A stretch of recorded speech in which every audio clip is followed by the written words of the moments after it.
Hi children, this is Sanjay Kumar and you are watching me on YouTube with Sanskar Sagar Public School. Last day I told you about types of molecules and I also defined what are molecules, what are atoms.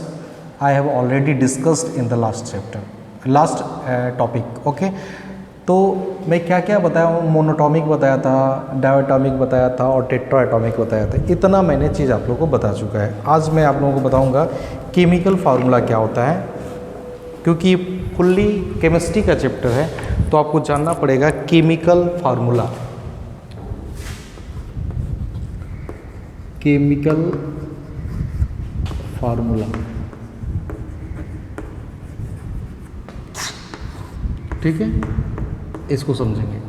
Chemical formula क्या है? Representation of molecules means जो molecules होते हैं उनको represent करने के लिए किसका, कंपाउंड का या मिक्सचर का, किसके हेल्प से, केमिकल सिंबल की हेल्प से रिप्रेजेंट करने को ही हम क्या कहते हैं, केमिकल फार्मूला कहते हैं। Means how can you define, तो आप कैसे लिखोगे इसको देखिए। The representation of A molecule, the representation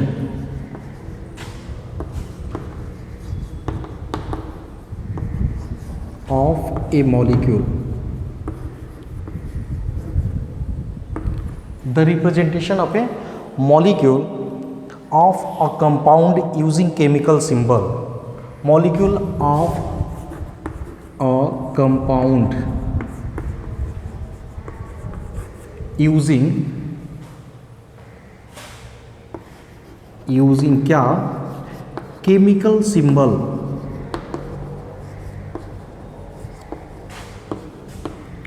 chemical symbol किसका, तो कांस्टेंट का, chemical symbol of its constant element is called what, chemical formula of its constant, of its constituent element is called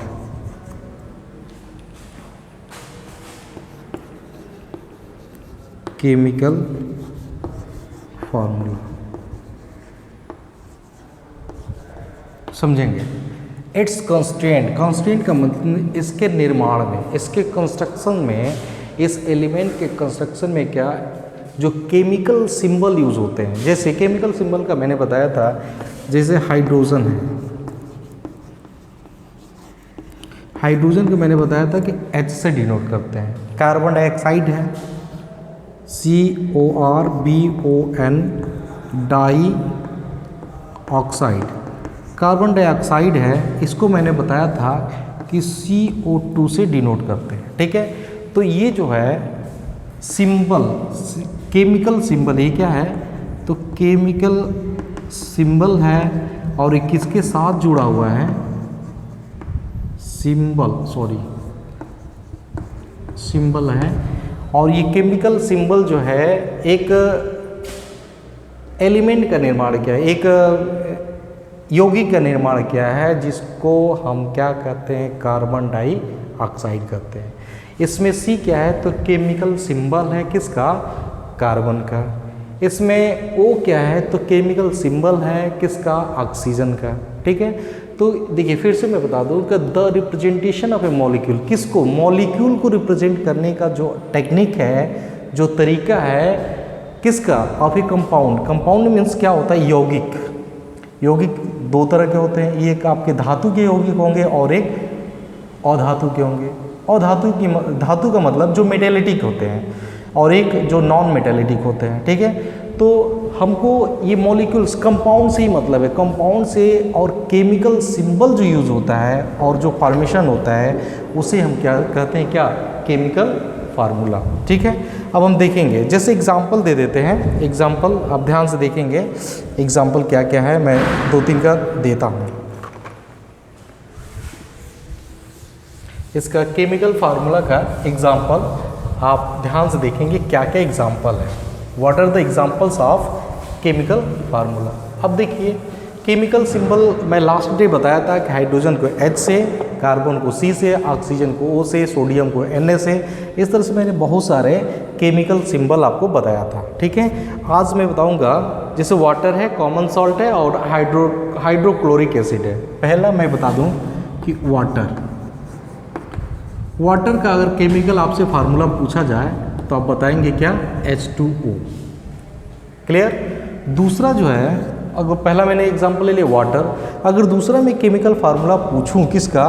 common salt का। Common salt क्या होता है? COMMON, common salt. Common salt को बोलते हैं NaCl। अब ये होता है, अगर थोड़ा सा आगे बढ़ेंगे तो इसको हम पढ़ते हैं सोडियम क्लोराइड। और ये जो है, जो नया मैंने नाम बताया सोडियम क्लोराइड, ये आपको जानना अभी ज़रूरत नहीं है, लेकिन आगे जाएंगे जब अगली कक्षाओं में तो आप जान जाएंगे कि NaCl क्या होता है, सोडियम क्लोराइड। अब मैंने कॉमन सॉल्ट लिखा है। कॉमन सॉल्ट का मतलब जो सॉल्ट हम अपने घरों में खाते हैं, जैसे सब्जी में जो सॉल्ट पड़ता है, दाल में जो पड़ता है, ठीक है, तो वही सॉल्ट है ये क्या? NaCl। Na का मतलब होता है सोडियम और Cl का मतलब क्लोरीन। मीन्स सोडियम और क्लोरीन के जो मीन्स एलिमेंट होते हैं, जो मीन्स रिएक्शन करते हैं, रिएक्शन करने के बाद जो सोडियम क्लोराइड बनता है वही हमारे घरों में, हमारे सब्जी में, हमारे दाल में मिलता है। Is it clear? ओके, एक और एग्जांपल ले लेते हैं, जैसे कैल्शियम कार्बोनेट मैं ले लेता हूँ, CaLCium, कैल्शियम कार्बोनेट। इसका होता है CaCO3। इसको अगर हिंदी में जानेंगे तो डाइल्यूट पाउडर बोला जाता है। मीन्स बुझा हुआ चूना, कोई रिएक्शन नहीं करता है। ठीक है, तो ये होता है कैल्शियम। अगर कार्बोनेट का पूछा जाए तो ये जो होता है कैल्शियम हो गया, ये C कार्बन हो गया, O क्या हो गया? ऑक्सीजन हो गया, और उसके 3 एटम्स जो हैं इसके साथ जुड़े हुए हैं। Is it clear? ओके, अब हमारा जो नेक्स्ट टॉपिक होगा, तो मेरे हिसाब से केमिकल फार्मूला आप लोगों को समझ में आ गया होगा। इस तरह से आपके बुक में कई सारे एग्जाम्पल और हैं, मैं पढ़ के बता दे रहा हूँ। नाइट्रिक एसिड है, सल्फ्यूरिक एसिड है। सल्फ्यूरिक एसिड मीन्स H2SO4 होता है। ठीक है, और नाइट्रिक एसिड के यूज़ क्या है, जिसको HNO3 कहते हैं, उसका यूज़ क्या है नाइट्रिक एसिड का, वो मैं बता देता हूँ। तो कैल्शियम कार्बोनेट हो गया, नाइट्रिक एसिड हो गया, सल्फ्यूरिक एसिड हो गया। अब हम जानेंगे कि एक छोटा सा बस मैं यूज़ बता देता हूँ नाइट्रिक एसिड का, HNO3। आपने देखा होगा कि कार्बाइड सुना होगा, कार्बाइड जो फलों को पकाते हैं, तो वो कार्बाइड होता क्या है? वो स्पेशली एसिटिलीन एसिड होता है। ठीक है, जिसमें बहुत गर्मी होती है और फलों को गर्म करके ही वो पका देता है। ठीक है, HNO3 क्या करता है कि उसी तरह का एक केमिकल्स होता है जो कहीं दाग धब्बा लग जाता है तो उसे छुड़ाने के काम में आता है। ठीक है, तो हम आगे बढ़ते हैं। अब हम देखेंगे valency. What are the valency? Next जो हमारा टॉपिक होगा वैलेंसी का।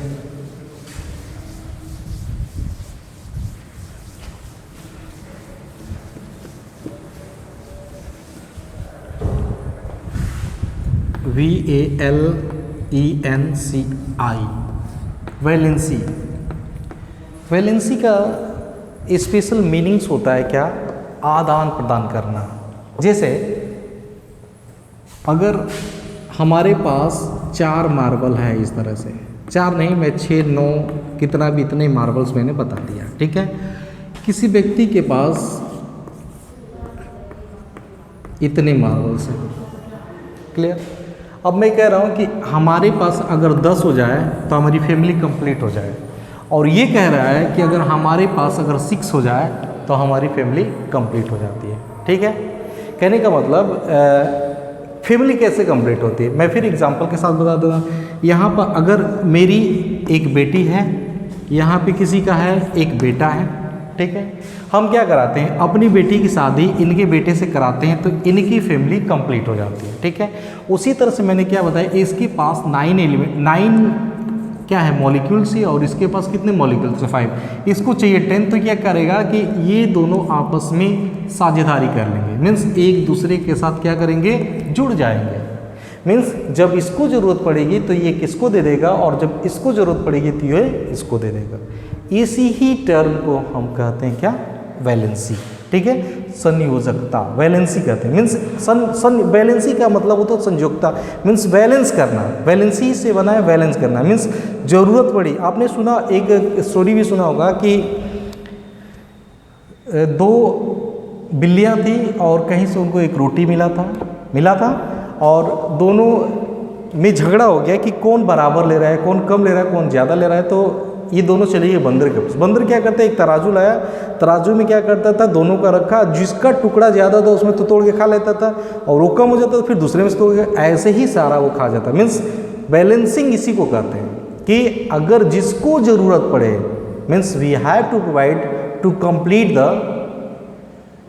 क्या, कंप्लीट द फैमिलीज, उसकी फैमिली को कंप्लीट करने के लिए। ओके देखो क्या है, the combining capacity of the atom, the combining capacity of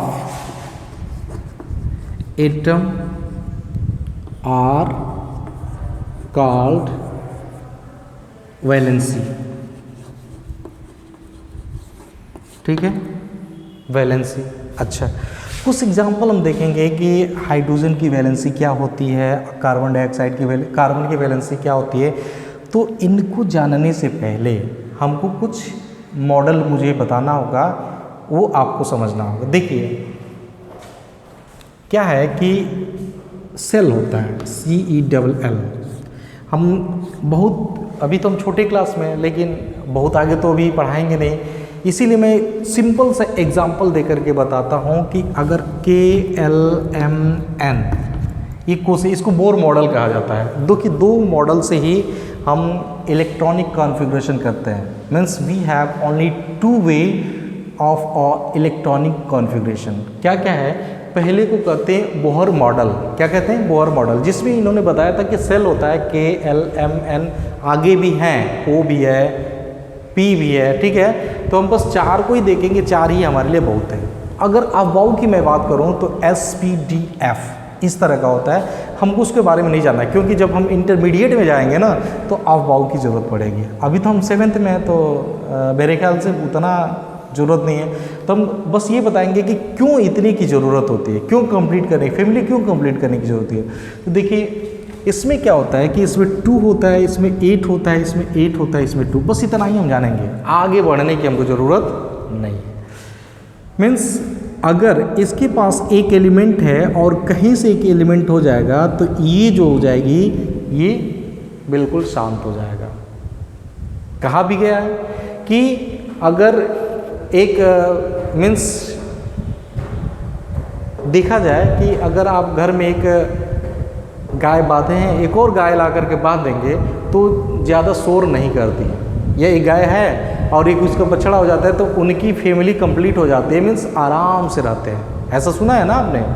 तो वही चीज़ है कि हम जानेंगे कि जो सेल होता है वो K सेल में 2 एलिमेंट, L सेल में 8 एलिमेंट, M सेल में 8 एलिमेंट और N सेल में 2 एलिमेंट, इतना ही है। अब देखिए वैलेंसी में बता दूं, वैलेंसी का एग्जाम्पल कि किस एलिमेंट में कितनी वैलेंसी होती है वो मैं बता दूं। जैसे example of EXAMP, example of valency.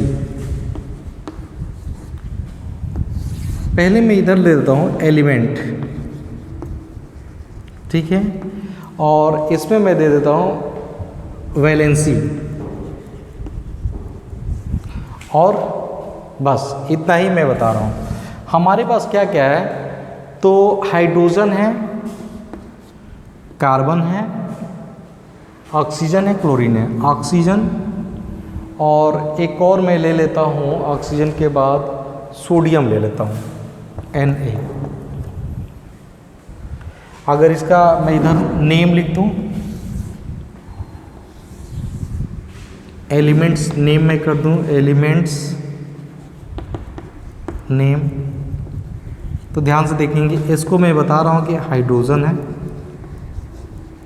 इसको मैं बता दे रहा हूँ कि ये कार्बन है, इसको मैं बता दे रहा हूँ आपको कि ये क्या है, ऑक्सीजन है, और इसको मैं बता दे रहा हूँ आपको क्या है, सोडियम है। क्लियर? अब समझिएगा, हाइड्रोजन का जो एटॉमिक नंबर होता है, H का एटॉमिक नंबर जो होता है, एटॉमिक नंबर यहाँ पे मैं लिख रहा हूँ, H का जो होता है 1 होता है, C का जो होता है 6 होता है, O का जो होता है 8 होता है, और Na का जो होता है 11 होता है। ठीक है? अब देखिए, थोड़ा सा समझ लीजिएगा, ये हमने यहाँ पे देखेंगे तो यहाँ पे ये मैंने सब रफ के लिए एटॉमिक नंबर के साथ बताया है, एटॉमिक नंबर के साथ। ध्यान समझेंगे, बहुत आसान है। हमको वैलेंसी याद करने की ज़रूरत कभी ज़िंदगी में नहीं पड़ेगी। हमको क्या याद करने की ज़रूरत पड़ती है, तो only we have to learn about the atomic number. Valency हम इजीली निकाल पाते हैं, वैलेंसी जो है हम इजीली फाइंड आउट करते हैं। कैसे? देखिए, मैंने बताया कि एटॉमिक जो नंबर ऑफ हाइड्रोजन है 1 है। अगर हम KLMN की बात करूँ तो इसमें 2 एलिमेंट चाहिए, इसमें 8, इसमें भी 8 और इसमें 2, इतने एलिमेंट हमको चाहिए। अच्छा, K में अगर हमको 2 एलिमेंट की ज़रूरत पड़ती है और इसका एटॉमिक नंबर 1 है, तो कितने एलिमेंट की ज़रूरत हमको पड़ेगी? 1। इसलिए इसकी जो वैलेंसी होती है किसकी, हाइड्रोजन की, वो कितनी होती है? 1। क्लियर? अब मैं कहूँ कि कार्बन के 6, तो ये तो 2 इसको दे दिया, फिर 4 हुआ ना, तो ये दोनों मिलाकर के हो गए कितने? 6 हो गए। समझिएगा, तो इसको कंप्लीट करने के लिए कितने एलिमेंट्स की जरूरत पड़ेगी? हमको 8 चाहिए, 4 है हमारे पास, तो कार्बन की जो वैलेंसी होगी क्या होगी? 4 हो जाएगी। ठीक है? ऑक्सीजन, अब ऑक्सीजन यहाँ 2 है, यहाँ पे 6 करेंगे तो कितनी हो गई? 2 और चाहिए हमको, तो इस तरह से ऑक्सीजन की जो वैलेंसी होगी 2 होगी। अच्छा, सोडियम की वैलेंसी देख लेते हैं, 2 8 फिर 1, हमको कितनी चाहिए? सोडियम के लिए कितनी चाहिए? तो सोडियम के लिए हमको चाहिए 1, क्योंकि 2 8 2, क्योंकि आगे तो बढ़ना नहीं है, तो 2 8 2, तो यहाँ पे 1 है और 1 और मिल जाता है तो हमारी वैलेंसी कंप्लीट। इसलिए सोडियम के लिए भी हमको कितना चाहिए? 1। मीन्स अब ये समझिएगा कि कैसे मैं जोड़ी बना रहा हूँ, तो देख लीजिए कैसे मैं जोड़ी बना रहा हूँ, समझिएगा। ये K है, ये L है, ये M है, ये N है। K के लिए क्या होता है कि एक इधर पॉजिटिव, एक इधर नेगेटिव। ठीक है? 2 एलिमेंट हो गए। इसमें हमको चाहिए 8, तो इसी तरह का एक पॉजिटिव, एक नेगेटिव, एक पॉजिटिव, एक नेगेटिव, एक पॉजिटिव, एक नेगेटिव, एक पॉजिटिव, एक नेगेटिव। देखिए 2 4 6 8, समझ रहे हैं? इसमें से जब एक खत्म होता है तो भी इसकी बैलेंसी कंप्लीट मानी जाती है। क्लियर? चलिए, तो मैं आशा कर रहा हूँ कि आप लोगों को वैलेंसी बिल्कुल क्लियर हो गया होगा। ओके, अब हम आएंगे किस पे? केमिकल इक्वेशन पे। लेकिन आज के लिए इतना ही। नेक्स्ट जो हमारी वीडियो आएगी उसमें आपको मैं क्या सिखाऊंगा, केमिकल फार्मूला कैसे लिखते हैं। ठीक है? उसके बाद केमिकल इक्वेशंस के बारे में मैं सिखाऊंगा और how to balance the equation. Okay, अगर आपको कोई प्रॉब्लम आती है तो आप मुझे व्हाट्सएप ग्रुप में कमेंट करके मुझे पूछिएगा, I will try to resolve it. Okay.